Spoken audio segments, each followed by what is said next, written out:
Okay, to finish it up, you may have seen also, recently that I was asking the U.S. Legends Information Skydiving competition a specific question at the USBA Nationals, and I would like to ask you actually the same question right now to get some additional feedback.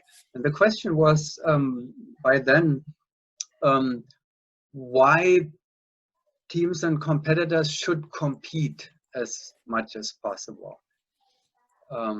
So yeah, I would like to get your answers to that too. Why is it? What are the advantages of it? There were all kind of, there was fantastic feedback, and I'm sure with your experience and knowledge, you can also provide some interesting points why it is beneficial for teams information skydiving competition to go to meets. Gary, let's begin with you.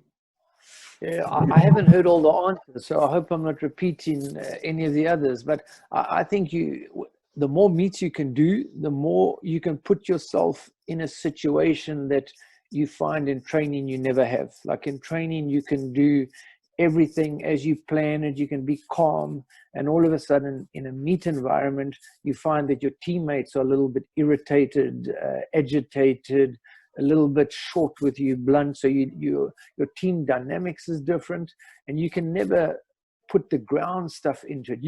Your free fall you can simulate very similar, but it comes more so from the ground. It's like, for example, if I have to look at soccer as just one sport, when you look at the soccer players, Barcelona versus Real Madrid is a big game, but they play these games all the time. So the players are less nervous than the spectators watching it or the people on the outsides, because the players play those games all the time. So the more that we can compete with our teams, and I think that's why Jeremie and I wanted to take Qatar to the US Nationals, because they get one more meet before they're going to go into the Mondial or the Shamrock. So the more meets you can do, the better you have as a coach and as a player where you're going to place yourself, or how your performance is going to be, because otherwise you're going to arrive at the Mondial in Russia with no idea how it's going to be in round one. You could have trained and you can have the top training and arrive there and just think, whoa, it's going the other direction, and there's nothing you can do about it. You're just going to watch your ship go down. And then let me add this onto it by the end, before we go to Jeremie with the same question. There was new stuff already in the aspect of the dynamics actually. That was interesting. But let's talk another minute about round one. Yeah. What is the experience of, what role does round one play in this whole experience? Well, if I go on to the round one, for the teams, that's always, you hear teams land and always go, wow, it is great to get, at least we got round one out the way. But it should never be like that, because if you train more, the round one will not be the problem. And I always go to your round 1 to 10 should feel the same. If you can make it feel the same and it's that easy, then you've trained correctly. But if you go, you're so nervous for round one, we understand it because we've seen the draw, all the teams are running around, everyone's nervous. Everybody decides the day before to take a day off or just do one jump. We never do that. We do 10, 12 jumps and training as many as we can, hit the tunnel, do what you can. Now all of a sudden everybody starts to sit back, have an ice cream on the drop zone, or we never do that. And now all of a sudden, so you put in pressure on yourselves. Take the day off, go and have pancakes at the IHOP, whatever. That's your ideal start. And then you come to round one and everyone is so nervous because what type of build-up was it? And that for me, you should never do that. If you think back, were you able to train yourself to the point where it would feel like round one is just another round? No, but we tried. We did try, but no. And why? If you look at it and you compare yourself to other sports, and that was where I was going with these football players, they play top games Monday, Wednesday, and Saturday, 3 times in a week, or twice a week. They're playing El Clasicos or top of the leagues against each other. So eventually they walk in through the tunnel onto the pitch. They look around at the big stadium, see the people, look and smile at their teammate, and probably say, those guys are more nervous than us, and they go out and play. But in our sport, no, because we don't have enough meets. Mm-hmm. Jeremie Rollett, why do you think teams and competitors should go to meets? But first of all, as Gary said, this is the goal. You don't want to be world champion of training jumps. So everybody can be very strong in the training, but the deal with the competition, it's the goal. So that's the main thing. And many sports, the teams, they don't have time to train too much. For example, basketball teams, golf players, tennis players, they don't have too much time to train and fix the small things.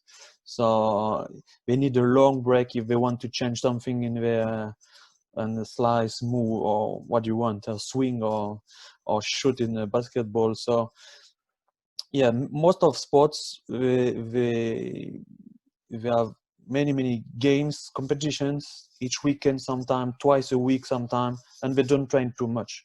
So for us, it's very good to compete as much as possible. Then it's a balance as well, because if you see you start to be stuck with your average, with your performance, maybe it's time to make a balance with training and competing. But yes, we need to compete a lot, and if we are focused only in one big event, the main one each year, it's too long. So you need to, what you feel in the training and the last week before the meet, you give more. Even if you try to give your best each days, it's always easier to be more in and to give more when you know that the competition is coming soon. So if you have 3, 4, 5, 6 in the year, it's helping you to give your best. And last question, what is your experience with round 1? I agree with Gary. I said maybe 1,000 times. It's not 10 rounds. It's 10 times 1 round. So round 1 is the same as round 2, and it's true. And we try to deal with that and to go and to think on this way, to keep this state of mind.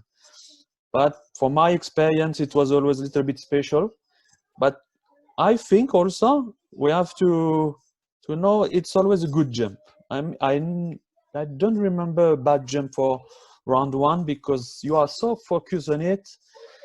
You don't want to launch your competition with a bad one. So all your sense, everything isn't the good way for the round 1. So it's always a special one, but at the end it was always a good one. So most of the time it was a good one. So it was a good pressure, and also you wait the round 1 because you want to be in. It's more than that's the thing. You want to start. So yeah, it's a little bit special for sure, but at the end it was many times a good one.